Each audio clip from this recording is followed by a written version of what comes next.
பூமியில் அக்கினியை போட வந்தேன், அது இப்பொழுதே பற்றி எறிய வேண்டும் என்று விரும்புகிறேன். இதோ இது முதல் ஒரே வீட்டில் 5 பேருக்கு விரோதமாக 3 பேர் பிரிந்திருப்பார். இதைத்தான் ஆவியானவர் கரெக்டாக பெண்டிகாஸ்ட் நாளில் செய்கிறார். பிரித்தெடுக்கப்பட்ட நாவு அவர்களுக்கு காணப்பட்டு அவர்கள் ஒவ்வொரு மேலும் வந்து அமர்ந்தது. ஆமென். தாழ்விலிருந்து வரல, இது எங்கேருந்து வந்தது? பரத்திலிருந்து வந்தது. பரலோகத்திலிருந்து பலத்த சத்தத்தோடு கூட இறங்கி வந்தது. ஆமென். அவர்கள் கூடி இருந்தபோது பலத்த காற்றடிக்கிற ஒரு முழக்கம் போல அவர்களுக்கு காணப்பட்டு அவர்கள் ஒவ்வொரு மேலும் வந்து அமர்ந்தது. பிரித்திருக்கிற நாவு, செப்பரேட்டட் டங்ஸ். Separated tongues.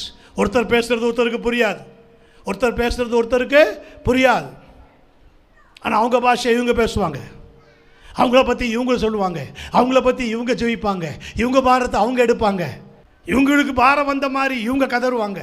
ஐயோ, நான் கூட்டிகிட்டு வந்த ஆத்துமா, என் சொந்தமாக இருக்கட்டும், ஆனாலும் நான் கூட்டு வந்த ஆத்துமா, இந்த ஆத்துமா வீணாக போயிடக்கூடாது, இந்த குடும்பத்துக்குள்ளே பிரச்சனை வந்துடக்கூடாது, இந்த குடும்பத்துக்குள்ளே பிரிவினை வந்துடக்கூடாது. இவங்க எப்படியாவது பரலோகம் போகணும்.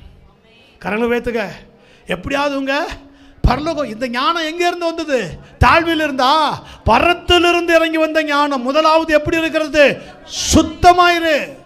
சபையில் இருந்தால் பியூராரு. தன்னால் உன்னை கர்த்தர் ஆப்ரேட் பண்ணுவார். தன்னால் கர்த்தர் உனக்கு ஒரு ஸ்தானத்தை கொடுப்பார். தன்னால் கர்த்தர் உன்னை மேன்மையாக உயர்த்துவார்.